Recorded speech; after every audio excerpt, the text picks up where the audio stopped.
talk about prioritizing self-care in your life and what that looks like for you.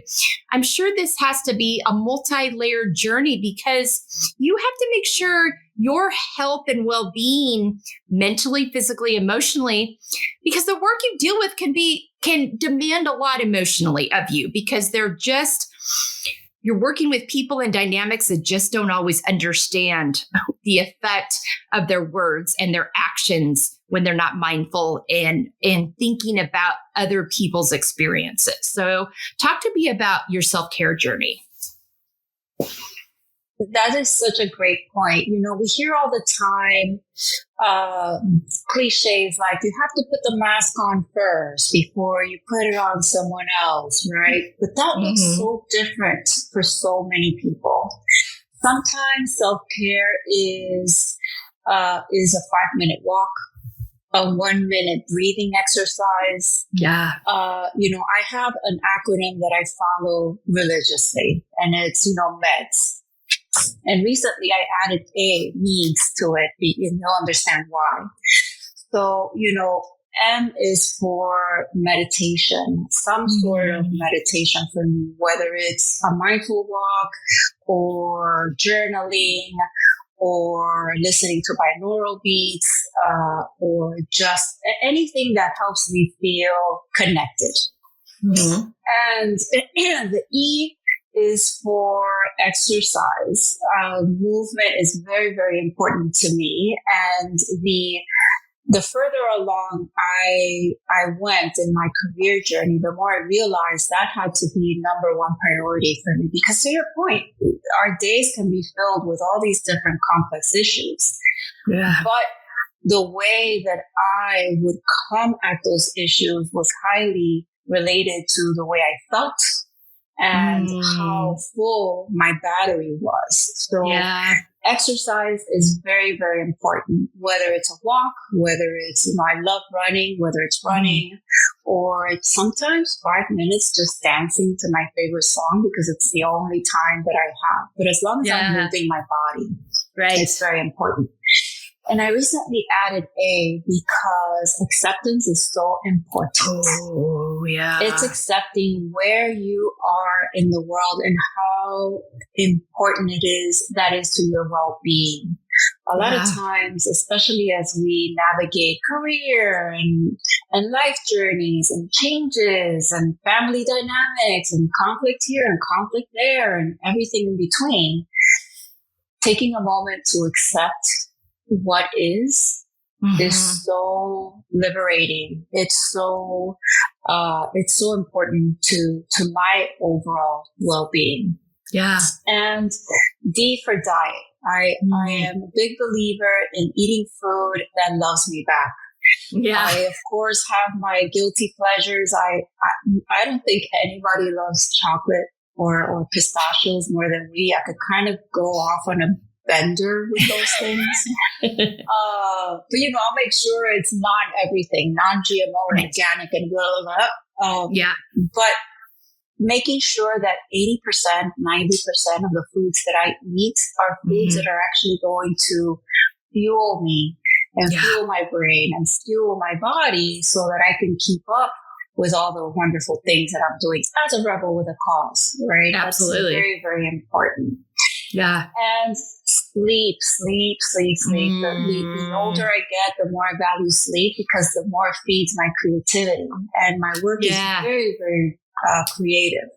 And that's what I stick to every single day. And it doesn't have to be this elaborate, formula. As long as I'm doing those things and I'm doing them in ways that satisfy and fit into my schedule, I'm good. Yeah. Yeah. That's a beautiful formula. That you really like. And I think what I like about it is you really deal with all the different parts of wellness here.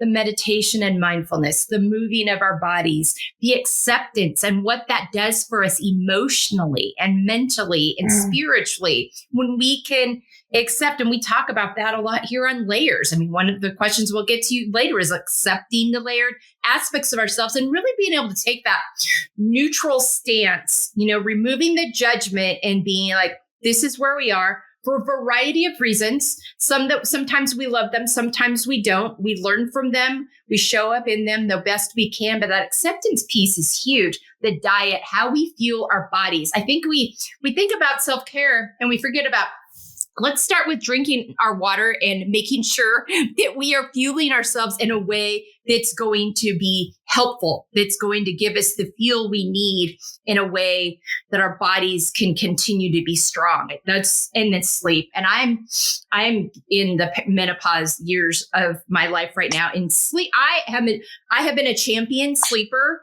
most of my life until the last 2 years. And I love sleep. I'm so good at sleep. What is happening here? Yes. Where have you been? Why? Why have you forgotten me? Please come back. Exactly. I want to go back to being the good sleeper. But you notice it and you feel it. And so it's so important in the energy and how just your mood and, the irritability and also the ability to have fresh new thoughts when you're creating all the time and trying to think of new ways to approach things. So yeah, I think I love this formula you've come up with. It really, connects all the dots. Confidently setting boundaries, both in your work life and your personal life.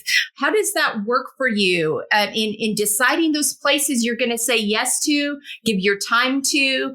Are they going to be willing to listen to you? Or is this just performative? I mean, I'm sure that's something you have to consider for your own wellness and how you spend your time. Oh my gosh, that's such a hot topic because I've come to the conclusion that I'm a work in progress.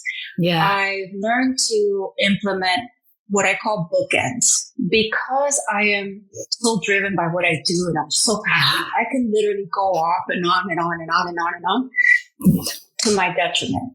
And so I've learned to add these bookends to where it starts with needs, right? But the end is, I've had this peak experience, if you will, right? What I call that moment where I can kind of get hooked on it and just continue because I love what I do. Yeah. I'm then mindful and say, okay, we'll have more of that tomorrow. It's time to put an end. Whether it's networking or coaching or, I'm working on my PhD. So I could be so wrapped up in research that I forget the bookend. And so, I'll either put a Post-it note or I'll put an alarm to remind me, okay, it's time to stop and we'll come back to that. Yeah. And my battery is always like, no, but we can, it's almost like an internal battle. Well, we can go a few extra minutes, a little longer. And then my internal parent is like, no, remember, this is your bookend and you said that this was going to be your bookend. So it is a challenge for me, but it's one that I've committed to continuously not only being mindful of, but actually taking action towards. Running a business while finishing my PhD is no easy feat. And so I've learned that these bookends actually serve me. Yeah. They help me be a better human, be a better mom, be a better wife. And sometimes I will be with them and my mind is still in research mode. I will still be researching in my head, but at least I am committing to taking that action, committing to taking action on what I said I would do. And so in essence, I am building my own character and building integrity along the way. Yeah. And your family seeing you honoring that too, your kids, you're seeing you model that, seeing you honor that thing that you said you would do. Those things all play a role in that and are so important. And I can totally relate to, I love this work that I do as well, but I found out it's been probably about 6 to 8 weeks ago now, a friend that it was one of our first early followers, supporters, adopters, and said, you're in frenetic mode right now. You need to create more space for yourself. And you sound exhausted. You sound tired. And so I want to see you, do these things. And I'm like, you're right. I've lost sight of my bound. Here I am talking about all these things and I've lost sight of them for myself. And if I'm going to keep doing the work in a way and the quality and authenticity that I want to do it in, and clarity. And so I totally relate to that. And so, but it was such a good reminder to have a voice that I trusted, that understood what I was doing, speak up to me and say, hey, I'm noticing this. You've just shared this. I'm noticing this. I'm not going to be afraid to be honest with you about that for your overall well-being. And I was like, I did. I went in that weekend and I looked at things and I reset some boundaries and I communicated them to my staff. And I'm like, this is where I'm going to be working from now. And it's not perfect, but it's been so much. It was such a good reality check. So yeah, I mean, and I think it's because at the end of the day, that's what we want. We want this thing that we love so much to be from our purest, most authentic, fresh self, so yes, I think that's so and it's important great to have someone that can call you out on it along the way, because sometimes we don't notice until we are in burnout mode, right? We can't burn the candle at both ends. Yeah. And once we have no wick left, we're like, what happened? What's going on? And we are not sleeping well and we're all overwhelmed.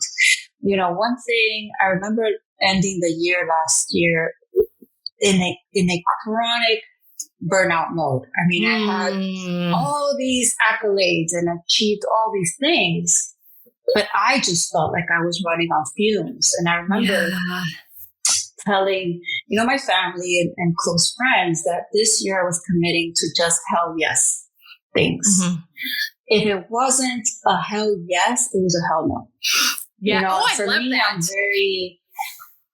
I'm very intuitive in that regard. I have this internal push-pull type feeling. If it's not a heavy pull, it's definitely a push. And I'm learning to trust that, because as I scanned the last year, I noticed that the things that didn't have that instant pull were things and commitments that left me feeling deflated. Yes. And drained. I did the same thing. I was like, I'm feeling drained because I didn't trust my intuition when it was telling me, I know this sounds like a great thing, but not the right time for you. And I was like, oof. And I'm like, gosh, I should know that by now. I talk about this all the time, trusting yourself, and also, realizing that not all good things are for you, but that energy piece, that energy piece is the giveaway. It is, and so if you're stuck in that, or you're feeling that, like, make a list and look at that list and be like, what's draining me? What's filling my cup? And that's going to make it very clear what it is you need to release or put on hold, or maybe later. It doesn't always have to be a no period. It can be a no, not right now, but paying attention to that. So we don't, because we do that as women. We do that. We've got all these things we're trying to accomplish, because sometimes, and also paying attention to, and we're going to get into this later, I'm getting ahead of myself, but is this my expectation or somebody else's expectation? Is this based on my values or somebody else's values is another piece. And I don't want to give too much away. We'll talk about that in a minute, but those, I love the hell yes and hell no. That is such a good indicator, because that's like, all right, that's where we are. Now I got to communicate this. But most of the time I have found, for the people that authentically care about you, and that are about what you do and how you show up in the world, and just you as a person, as a human, they're going to work with you and be fine with whatever adjustment you need to make within that. And if they aren't, then they aren't for you. And you have to rethink that relationship and whether it's something that should have, how much space that should take up in your life as well. Yes, absolutely. Again, it goes back to knowing who fans your flame. I remember I heard this from a really good friend. I want to say, gosh, about 15 years ago. But it put things in perspective for me, right? Is who is that person who really fans your flame? Mm-hmm. And a lot of times it's not the person you expect. Sometimes it's a complete stranger that you've just met. Yeah. But you're so aligned, right? That they have to be part of your tribe because they fan your flame. Yeah. And it's okay to have different tribes for different things. For sure. But knowing who that person is and keeping them in your orbit while also doing the same for others is what life is all about. Yeah. Yeah. That's a great example. I love that. Oh, that's so good. So good. All right. You mentioned burnout earlier. So this is going to go nicely into, because so many times as women, we hit I'm doing this work I do now because I hit a wall in the fall of 2019 that I was like, too many women are getting here. Too many women I know are getting here. We've got to start talking about it. We've got to start talking about the connections between our mental, emotional, physical, and spiritual health. They do feed off each other. Things will show up in our bodies if we don't process and move through things and let them have their season of healing and understanding and, sometimes healing. And, but we do this as women. And so we got to talk about it. We got to take stigmas off of these narratives of how we're supposed to show up in the world versus what is actually healthy for us. Taking care of your emotional health, mental health, spiritual health, as much as your physical health. And I think needs feeds really nicely into this. But sometimes we need reinforcement, right? Yeah. And, we've had an incredible amount of disruption, particularly the last 5 years. Yeah. And I remember the year before COVID, I had reached a point where I was physically asked by my body to reshift the way that I approached everything in my life. Because I had a major health scare where I had, a tumor, and it ended up being benign. But up until that point, and this was 2019, by the way, I was living on fumes where, yes, I had needs or meds at the time, but it wasn't necessarily congruent with every other area of my life. Yeah. Yes, I was doing those things, but I was still working 24/7, traveling ridiculously while in school, and just had nothing to give to anyone. Because I was always running on fumes. Yeah. And then COVID came.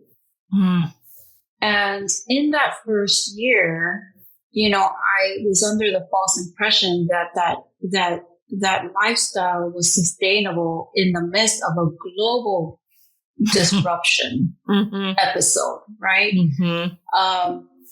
Yes, it was a pandemic, but there was, I don't have to tell you this, everything was turned upside down. Yeah. All of a sudden, I didn't have those moments in the car as I was commuting to work to decompress. I had to figure out how to do that without having that transition. All of a sudden, I had an annoying coworker because we were working from home, my husband and I. Yeah. And all of a sudden, we were not traveling. And so now we were truly, really married in every sense of the word. We were no longer, a weekend couple, like what I used to call us, because now we were in our face all day, every day. And so suddenly I had to learn how to not only adapt to this new relationship I had with him, but how to stay connected with the employees at where I worked, how to create connections virtually, but how to reconnect with myself. Yeah. It brought into question all of these different things, which then exposed all parts of me. And this is where I learned to embrace how we are multidimensional. I learned to embrace my multidimensional self. That all of a sudden, yes, I was still, the head of a global HR practice for this, multinational. But now that mask had other different connotations. And in many regards, there was no physical manifestation of that role. So all of a sudden, all these other parts of me started emerging, and I was having this severe identity crisis, right? So how was I owning up to all these different parts of me in a way that made me whole?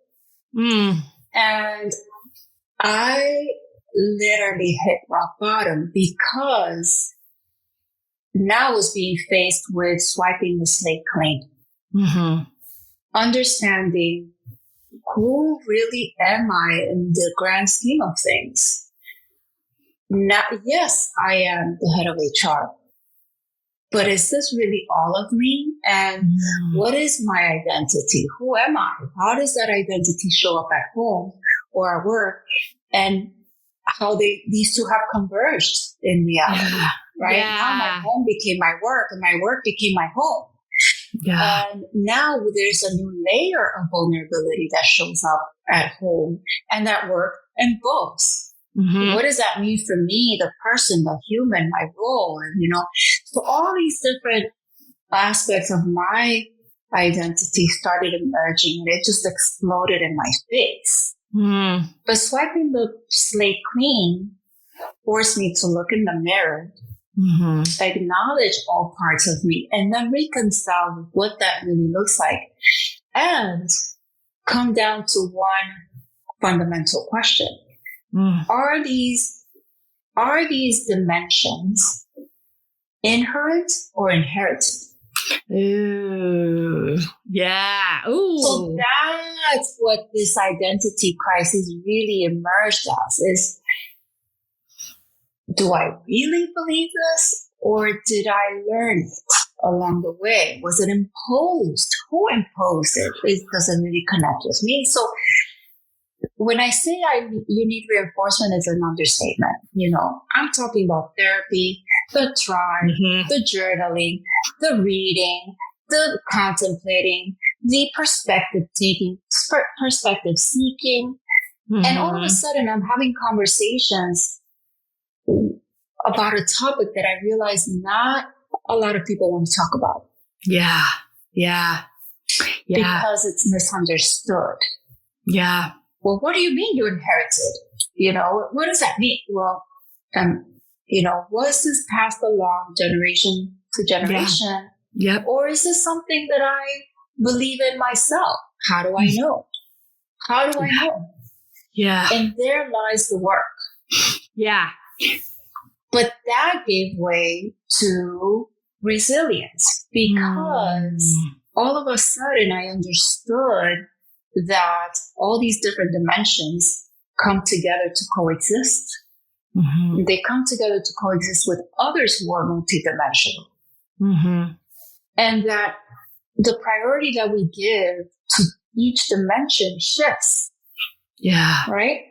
I could be in a Zoom call with my team, say, and being completely vulnerable, and then turning off the Zoom and not being comfortable with being vulnerable with my husband because of XYZ, because society expects me to be this, or, I was raised to think this. And so asking with courage and radical openness is what helped me to reconcile with all of that. So the burnout then started to give way to more hope, because all of a sudden I was asking the hard questions. And I was asking myself first. Right. And so many things, starting with yourself first. I think that has to be one of the biggest things we talk about here is, before you can connect well or understand other people, you first have to be willing to do that with yourself. And that will then enable you to do that with other people well, from a healthy standpoint, from an authentic, honest, integrity-filled place. But isn't it amazing? And I've had this conversation with women time and time again, people in general, of when we were forced to get quiet, when we were forced to stand still, and where the busyness changed, but also we were all in these spaces. I mean, we were working from home with myself, my husband, and then two of our three daughters were home with us. They were in between stints. One was going to be starting grad school in the fall, so she was in between stint. The other one was transferring from one university to another. They were all, three of the four of us were working from home. One did have a job outside of home, but came and gone. We lived in Texas at the time, and Texas didn't know there was a pandemic, but that's another story. Neither did Florida, by the way. Yeah, exactly. Yeah, you were right. It's two places. So, but it was this. So all of a sudden you've got this time and space to sit with yourself, and I think we had choices to whether we were going to allow the discomfort to come up, to feel it, to identify its why, to sit with our thoughts. You said something so important. We so many times treat our thoughts and our habits as truth rather than taking a look at whether this was something culture's told me, society's told me, my faith has told me, whatever it is, my family, versus am I just going along with this because it's what I've always heard and I've just adopted it as truth, quote unquote, or is this actually true for me? Is this actually what I'm aligned with? Have I ever stopped to take this apart to decide if it's even where it fits for me? And so I think that, if you're, and a lot of times people, you don't want to sit in the discomfort because it's discomfort. But if you're willing to do it, if you're willing to ask the questions and get curious rather than judgmental, which has become my new mantra over the last 4 years, be a learner, get curious instead of just judging yourself, others, whatever thought comes up. Then that allows you the space to start answering those questions and putting together those pieces and accepting those layers that make up who you are and who do you want to be? Am I showing up as I want to be or as I'm expected to be? And your body tells you whether you're getting burnt out, exhausted, lack of fresh ideas, irritable, not giving the best to any space in your life. That is your mind, your body, your soul's way of letting you know that things need an adjustment. And I think that when we were forced to get quiet in 2020, a lot of us faced that, and we had a choice what we did with that. I mean, I have, and I totally relate to that. I have been on a therapy, faith dismantling journey for 4.5 years now. I started this podcast out of this journey. I would have never thought in 2019, if you would have said 5 years from now, you will be, I'm like, what are you talking about? So thank you for sharing that, because I think that really put into words well what so many of us walked through. And what it looks like when you're willing to sit down in your relationships.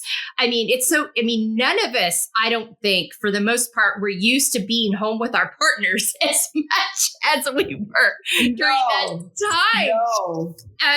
So, and just even meeting them where they are. And I think you had pointed out something really important too. You can have those things you do for your daily care, but it's really looking at them too. I'm like, am I treating this like a checklist item, or is this actually making a difference for me? Is it actually moving the needle for me? Is it giving me that refilled energy cup rest that I need each day? Or do I need to look at how I'm approaching this, or even change the pattern a little bit? Because we'll get going on a roll and like, this is what I do for so many years. I get up here, I do this, this, and this.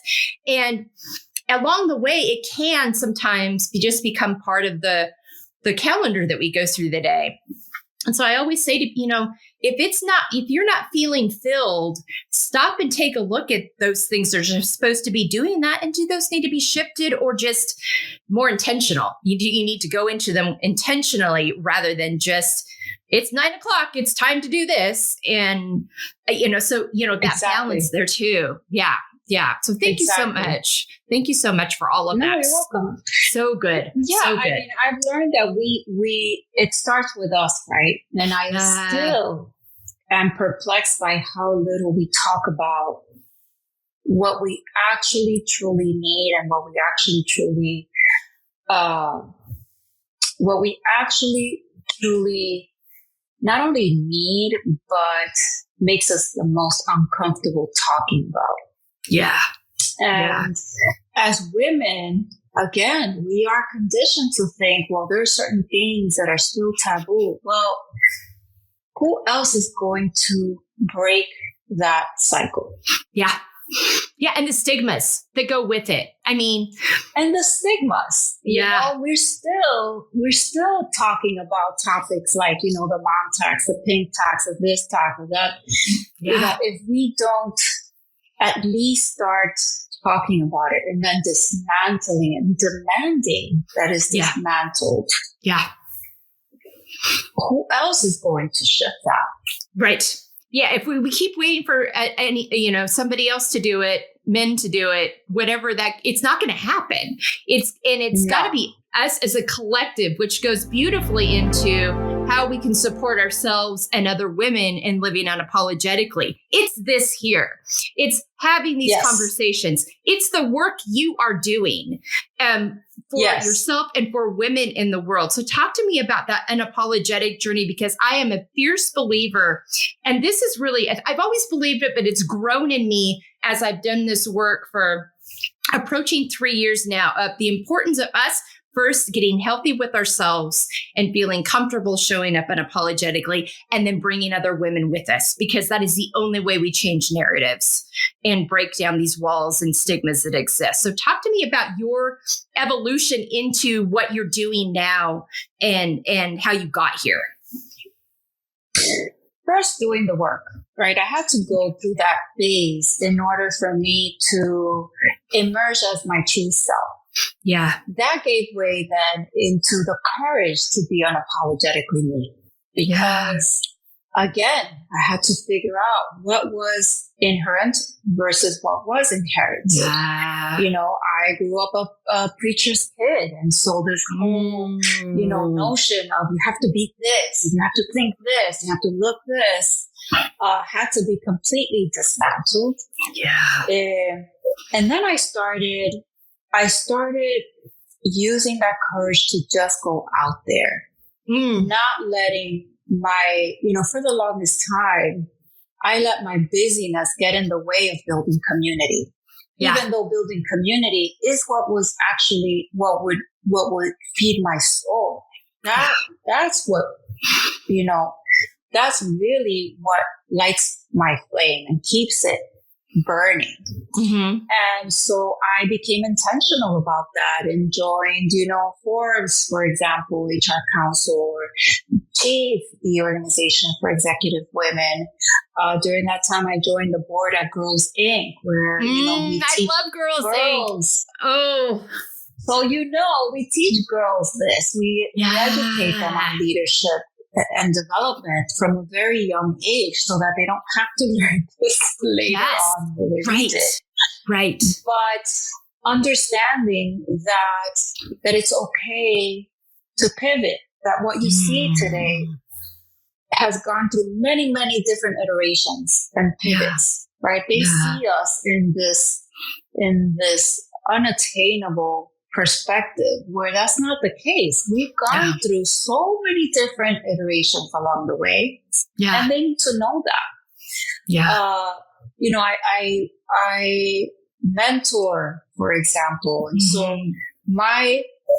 the reason why I say I'm a rebel with a cause is because I am unapologetic about speaking about this. Yeah, I am unapologetic about making sure that people have the information that they need to make a conscious choice. Yeah. It's not to change who you are, but it's certainly to open the door to different perspectives, so that when you are making the choices that you're making it from an informed place. Yeah. Not an inherited space. Yeah. That's a great and that you are delineation. Yeah. Yes, that you are more than what you see, right? Mm-hmm. We are way more than what we see. But it's important to incorporate all of that in the choices that we make.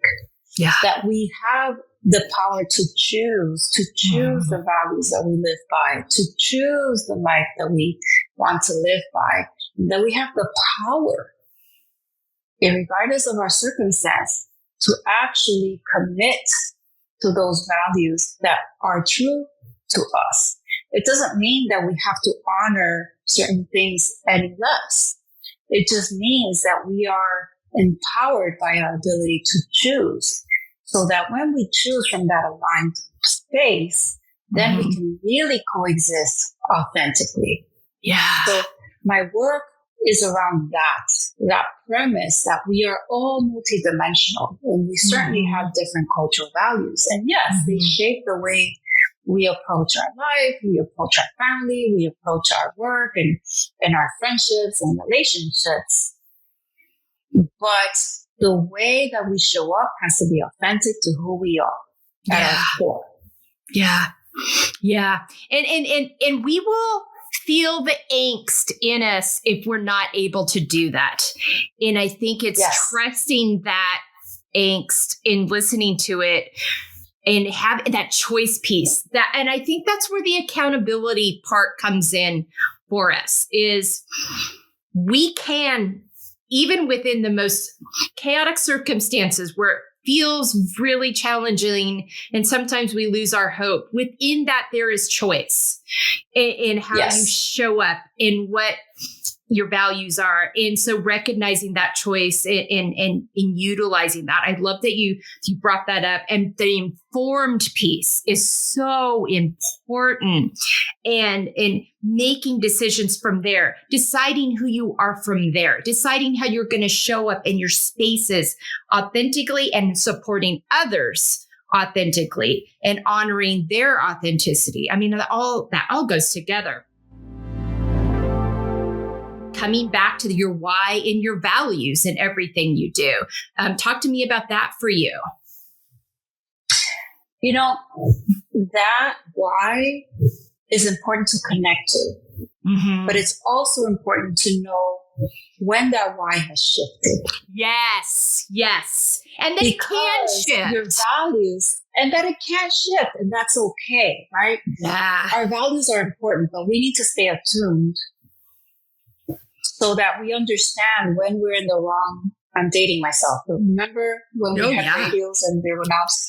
Oh, yeah. We need to pay attention to where we need to shift the station because the signal no longer works. Yeah. And I feel like our why and our values operate in the same way. Yeah. Yes, 10, 15 years ago, my values were completely different. You know, my daughter was younger. It was all about mommy Loren. Yes, I built a career, and I feel like I've been in school forever and had to balance school and work. But the primary responsibility was her. For my husband and I, it was always her. Yeah. So our dynamic was always around, surrounding parenthood. Right. Parenthood was the why. Yeah. You know, having a solid family structure and having stability and da-da-da. The older she got, the more that shifted. Yeah. Now, all of a sudden, I could do things that I had to put in the back burner for so long because now we were empty nesters, right? Yeah. So now I could write. Now I could do more community work. I could do more networking. You know, now my values shifted. Now it's more about community. Not that I didn't value that first, but the value hierarchy shifted. Right, the prioritizing because of the season you were in. Yeah. So this is also something, you know, we educate the girls in, is that your values will shift over time. It doesn't seem like the case today, but I promise you, you will reach a certain point and all of a sudden You find a different mountain you want to climb. Mm-hmm. You find a different song. You find a different genre that you connect with. And that's okay.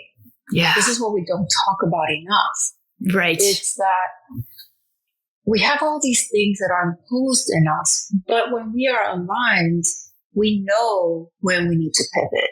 Yeah. Because all of a sudden, there's a new level of anxiety.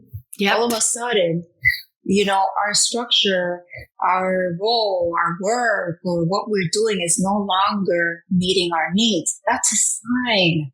Yeah. It's a sign that there's a pivot coming, and that's okay.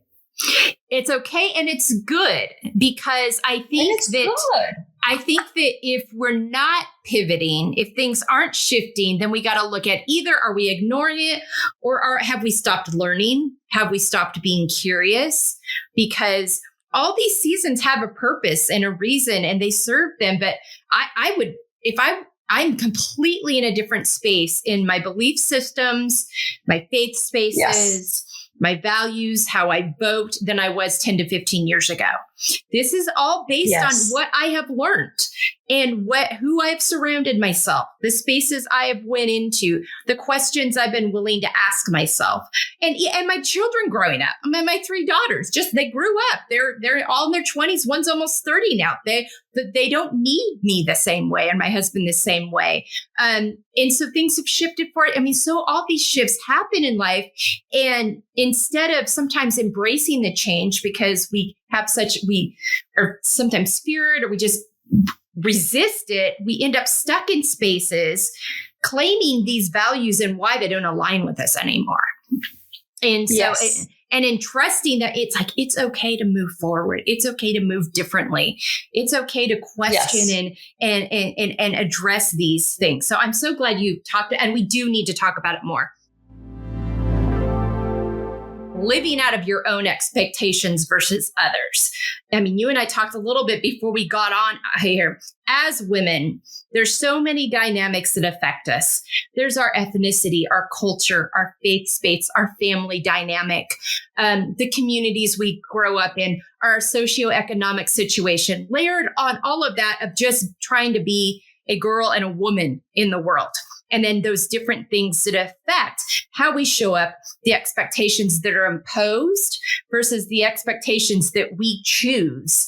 And sometimes we don't know the difference, and we just adopt because of narratives that we've been surrounded by. This is what you must do in order to honor this, or be successful here, or live up to this expectation here. And at some point, we have to make a conscious decision of what is actually aligned with who we were created to be versus what we've told should be what we want to be doing. So talk to me about your expectations journey, because I know this plays out in your work as well, too, and how you work with spaces and helping them navigate these different nuances of people and how they show up in the world and why, and understanding that and creating empathy and curiosity rather than judgment or, assumptions. Yeah, great question. I always start the work with the looking in the mirror exercise. It's kind of an X-ray, because I have found, not only in my own work, but the research, that you have to start with understanding your own values first. Mm-hmm. If you're not going to go into taking an assessment or anything like that, pay attention to those times where you feel rattled by something. Yeah. If you're stuck in traffic and you're continuously stuck in the same traffic as you're commuting to work, what about that traffic rattles you? Is it the lack of movement? Is it, feeling stuck? Or is it that you're not progressing? What about that moment is rattling for you? That'll tell you a thing or two about what you value most. Do you value time? Do you value progress? Do you value achievement? Well, I'm stuck. I'm not achieving anything. What exactly about this moment is telling you that can turn into an opportunity for you? Right? If it is that you value time so much. You think time is money. What can you do in that very moment that is honoring your value of time? So all of a sudden, you're using this moment as an opportunity. It's different than a mind shift, because the mind shift is just the beginning. Right. Mind shift is just thinking about shifting a thought. But committing to an action, right, all of a sudden moves the needle, right? It turns you from a rocking chair to a rocket ship. Yeah. Right? Because I call the rocking chair that whole moving, but not necessarily going anywhere component. But the rocket ship actually gets you somewhere. Yeah. So it always starts with that looking in the mirror and assessing what is in that moment. Yeah. So once you have this understanding, and you then start understanding how those values impact the way you approach relationships, the way you approach time, only then can you start planning for that change. Before you understand that, you'll never be ready for that change. And this is why change management is so important, because you don't understand it. Yeah. You may have a why, but you don't understand what it takes to get from that moment to the change that you actually want to see. Yeah. And it's funny. We're always afraid of change in some way, shape, or form. But we know deep down that we need it. Yeah. Yeah. We were afraid of COVID and the pandemic, but we changed. We had no choice. Yeah. We're aging. We're changing. Yeah. When our phones need an upgrade, we upgrade. When our operating system is out of date, we get a notification that it needs to be updated. We don't want to change it, but it's going to stop functioning if we don't upgrade.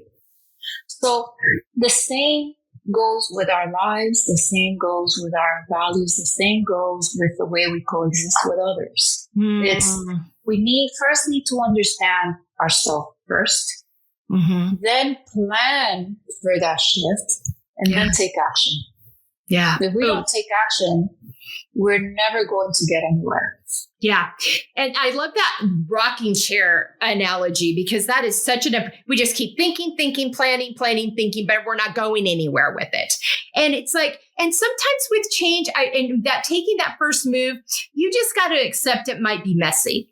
You've just got to accept you might step in it a little bit. You just got to get okay with the fact that you might have to learn along the way. But the only way is to keep moving forward, learn from that, be able to take feedback when something needs to be shifted within that movement, but not moving isn't going to get you anywhere. No. So I actually think also too, to just approach it like, okay, my choice is to just keep sitting here and being frustrated and thinking about it, or just not being a part of what needs to happen here, waiting for something else to show up in it, or I'm just going to keep moving forward.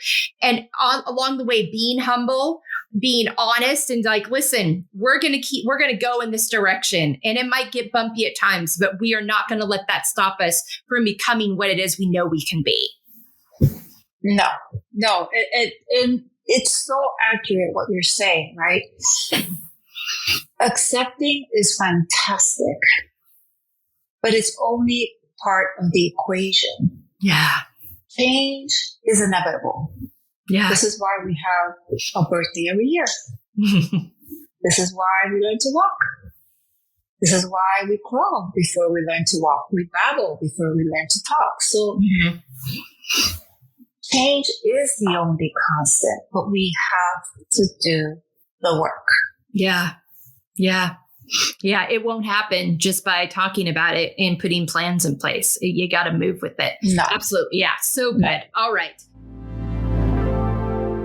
Accepting the layered aspects of ourselves, all those pieces. And we've talked about acceptance a little bit already, but all those pieces, all those parts of our lives personally, but also when you look at the people you work with and the companies you work with, accepting those layers of shifting cultures, shifting narratives, and just like, okay, this happened, this unfolded, we've learned from it. How do we move forward, both as people and then collectively? Just talk to me about your layers journey and what you've learned and how that's informed how you're able to show up in these spaces in this work you do. Yeah, the layers are important to understand, but we cannot use that as an excuse to get lost in the equation. Yeah. What do I mean by that? No matter how many aspects of our multidimensionality we are aware of, that is not what we should lead with. We should understand them for the sake of understanding their impact on how we prefer to view time, or how we prefer to build trust or relationships. But at the end of the day, no matter what dimension leads or form who you are, everyone just wants to be understood. Everyone just wants to see that you care. That is it. Yeah. That is it. There's so much talk about, well, if someone is this, let's put that aside for a second, and let's focus on one thing. And it's how we show up in a way that tells others that we care. And we were talking before you started recording that looks very different to many different people, but it always comes down to simple fundamentals. Yeah. It's the little things. Yes, the little things. It's asking how you pronounce someone's name if you don't know. Apologizing if you made a mistake. Owning up to that mistake. Asking without actually judging. Yeah. Which is easier said than done, right? Yeah. But these are the little things. I see that you are upset. How can I help support that? A lot of times, especially after the pandemic, there has been a shift towards ignoring the things that are uncomfortable. Yeah. Under the guise of not wanting to add anxiety to anyone or make anyone anxious or hurt someone, where difficult conversations is where actual connection takes place. Yeah. So you have kids, I have kids, right? We understand that a lot of times we had those very difficult conversations, but thinking back, that's when our kids felt the most connected to us. Absolutely. That's where you create trust. That's where you create trust. It didn't mean we held them any less accountable. It just meant that was a situation that was highly uncomfortable for the two of us, or maybe one or the other. Yeah, we did it anyway. Yeah. We did it scared. Yeah. Why should the workplace be any different? There's all this stuff brewing because we've lost our emotional literacy to the point that now it's become this mountain of all these elephants. It's an elephant zoo. Yeah. Where we need to come back to simple fundamentals. And we are here in the workplace. Each one of us has a job to do. It's going to get bumpy sometimes. Bring along your helmet. Put your seatbelt on. Let's jump on it together. Yeah. Well, you said something so important. We did it scared. And I think when you show people you're willing to do that, it shows them you care about them. It shows them you care about the relationship. It shows them, it's that being seen, heard, understood. That's all any of us really want at the end of the day. So it's taking, and you said something so important, rather than just jumping in and trying to save a situation or help in a way you think is going to be helpful based on your narrative, your background, your history. How can I support you in that? What would be supportive for you? It's those, like you and I were talking about before, it's those simple things about honoring the way you say someone's name. Knowing what personal space means to them, not assuming that making a comment about someone's, hair or body or whatever is appropriate. Like maybe it's appropriate in your wide open family. It may not be appropriate with that person. So rather than making assumptions that everyone operates like we do, being open to the nuances and stopping, how would I want to be approached in this situation, and not with the action, but with the thought behind it. Because again, we all show up differently. The thought behind it, I would want to feel seen, known, and heard. Okay.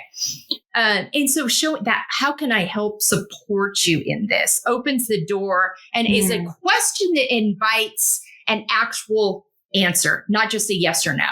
So don't ask, can I support you in this? Yes or no, because they might not feel comfortable. How can I support you in this? That's such a powerful question. Yeah. Yeah. And it creates space for action and creates space for a more, they actually want to know what it is they can do to be supportive for me. It may require a couple of tries. Maybe that person's never been asked that question before. I mean, I think a lot about women in workspaces, but especially BIPOC women in workspaces, LGBTQIA plus women in workspaces, women dealing with different mental health diagnoses in workspaces, faith spaces that maybe aren't welcomed or loved. I mean, there are so many layers that we show up in the workspace in where we don't know if we're safe or not. And so how is it if you're trying to create that in your workspace, how can I show up and support you? What would be supportive? Not just in that we hired you and brought you on, but in that it feels safe daily for you to come here, be here as your authentic self. Correct. And notice how you're saying that you can come in and be your authentic self. It doesn't mean you come in and you assume every other person's identity. Exactly. That's such a key difference maker. But that requires work and thinking and mindfulness and care. It goes back to that action piece. We're not sitting in the rocking chair thinking about the ways we're going to take some actions. We're going to ask, how can I support you? If we fail, we're going to say, that was my bad. That was my attempt at supporting you. Tell me about that what was a problem, and tell me how I can support you better moving forward. Not being afraid to say we messed up. Not like, that didn't work. I can't do it. It's too hard.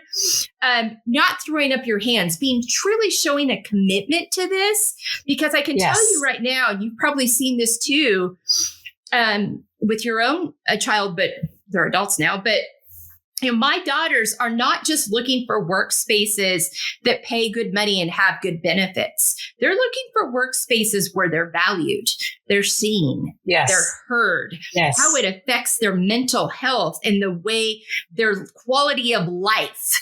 I mean, it's such and so as a world, as a multi-global culture, as a country that's going through a very, very interesting kind of, it's going to be a turning point time in 2024 for this country.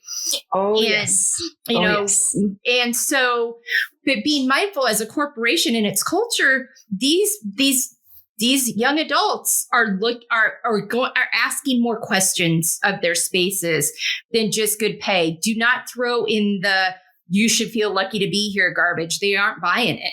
They aren't putting up with it. They aren't accepting it as something that they should, I call it weaponized gratitude. That I coined that term a couple years ago. Oh, that's great. Yeah. Weaponized gratitude. Don't tell me what I should be. Just because, don't assume I'm not thankful. Just because I'm asking for what it is I deserve, my value is deserving of, what I should get as a human, as a woman in this space. Wherever I come from, whatever my background is, whatever I look like, don't assume I'm not thankful to be here, but don't assume that's enough. Don't assume that I'm not going to continue to ask for the very best that I know that I deserve. And I think that's where your work is so important. And this is going to become more and more mandatory for corporations if they're going to continue to attract and keep quality employees that are quality humans, because they just are, that's going to be asked of them. And that's right. The simple answers just aren't cutting it anymore. They've learned. They want people to walk. They do. Don't give me your service. I'm not going to be your token. You got to show me. If you don't show me, I'll go somewhere else. I mean, they're not afraid to leave that environment and go somewhere else. And I think that's where, and good. I mean, I'm so thankful that they've seen our generation and the generations before ours. They're like, we got to do better than this. And we should be doing better than this. And it's okay to ask and demand to do better than this. That's right. That's right. Absolutely. So that's where I get so excited about what you do and how you show up in the world, because this is the kind of thing that requires that action and requires that movement, that acknowledgement, but also think of the relationships that are possible and the things we can do in the world together if we show up this way. It's really unlimited if we can move past all the garbage, the old narratives, the thoughts that aren't truth, people's discomfort, people's privilege, that they aren't their power. If they were just willing to release and share and embrace what we could actually do, that's right. I mean, and I think that's, does that help keep you motivated in all the angst that's happening right now? Yeah.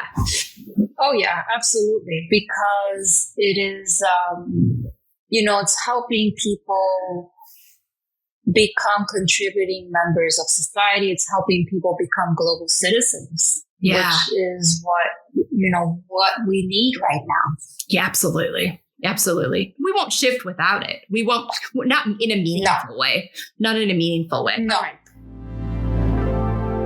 And living out feel, finding empowerment, embracing layers, which you do. Your life is a model of that, truly. Talk to me how about this has affected your relationship with yourself as well as your relationship with others.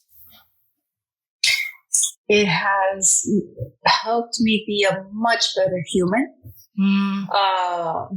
Even in light of differences now, I now take a moment to pause before I assume. I can almost see a shifting in my brain cells, where I start assuming something and then I go into question mode, and then I have this little dialogue in my head and literally in the span of seconds before I have the conversation.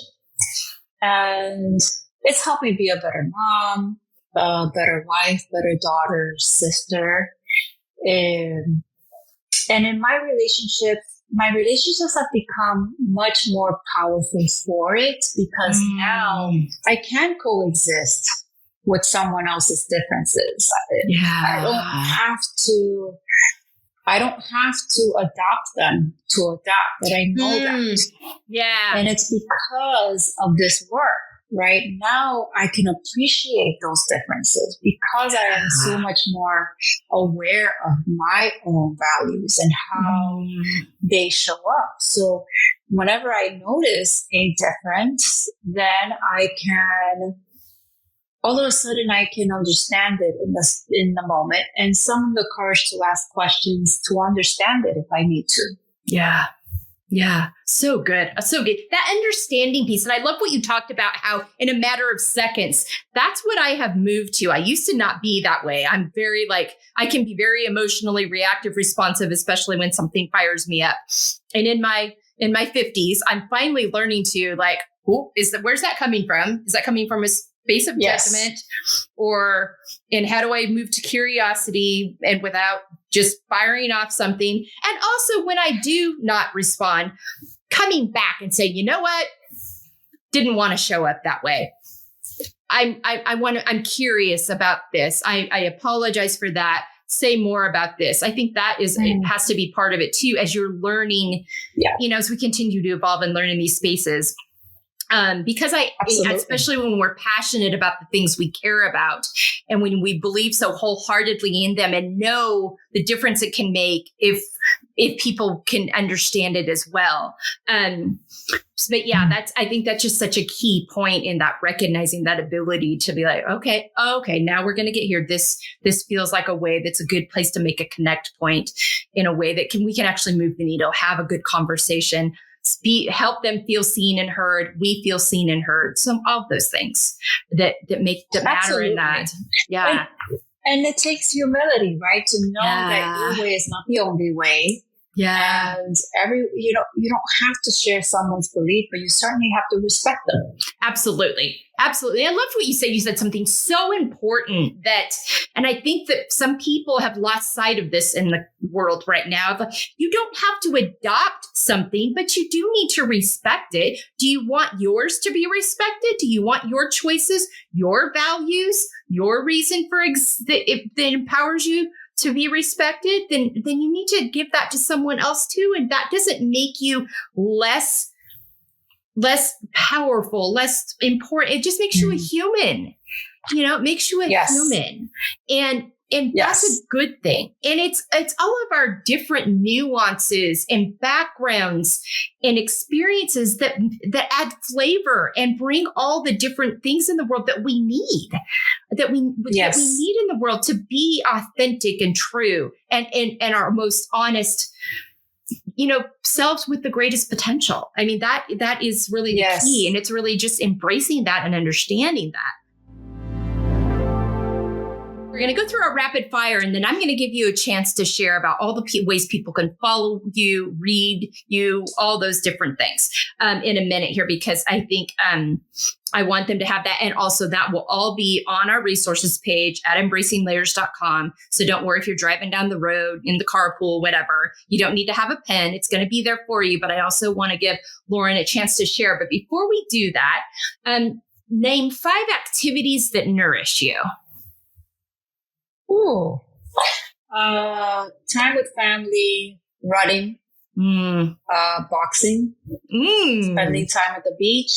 So that's 4. And reading.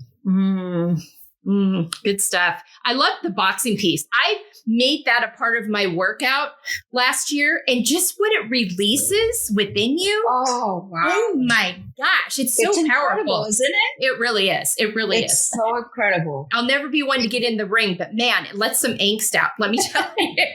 I love that. And I'm a big beach lover too. I love the ocean, calms my soul. It's just one of those things that I just connect with the water. Oh, love that so much. All right. And 5 words on how you want to feel the next 6 months. 5 words. I just want to feel connected. Impact is a big, big, big focus of mine. And so the next 5 years are about that. Okay. How with community and motivating, activating, and elevating others. I love that. Ooh, that's good. All right. So Loren, tell people how they can follow you, learn more about you, your work, what you've written, all those things that you're doing out there in the world that's making a difference. Absolutely. You can follow me on LinkedIn, where I'm very, very active. It's Loren Rosario Maldonado at LinkedIn. Or you can go to my website, Loren Rosario, LorenRosario.com, where we put updates there on all goodies and everything that we've been doing. Okay. Thank you so much. And if corporations, anybody wants to work with you, is there an avenue to that work? Or the most common place is LinkedIn, and you can reach me there, and you can complete the form to request services, and so that will be your easiest path to connecting with me for services as well. Great. Okay, that sounds awesome. Loren Rosario Maldonado, thank you so much for being with me today. I've enjoyed this conversation so much. Thank you for how you show up in the world and how you work with women, with people, with these girls. I love these places you volunteer and are showing up as a mentor. You are such a wonderful example. And it's so good for these girls to see women. I think I'm involved in mentoring as well here where I live. And it's really a powerful way to give back and show girls what's possible, and it doesn't have to be perfect. It's going to have seasons, but show up, be confident, know your value, know there's room and demand space for your voice, but you can do it in a way that's authentic and honest and humble, but also courageous and strong. Like those things can all go together. And that's what you're doing. So thank you so much for what you do in the world. Field Podcast audience, I hope you felt all the energy I did today from this episode. I hope that it gave you hope, it gave you encouragement, and that you'll follow Loren in what she does and think about your own spaces, the seasons you're in, your values, how you care for yourself. Is that in alignment? Are you feeling an angst? If you are feeling an angst, listen to that, trust that, sit with that, know that you are worthy and valuable, of deserving of that time. So thanks so much for listening and being with us. Take care and have a great week.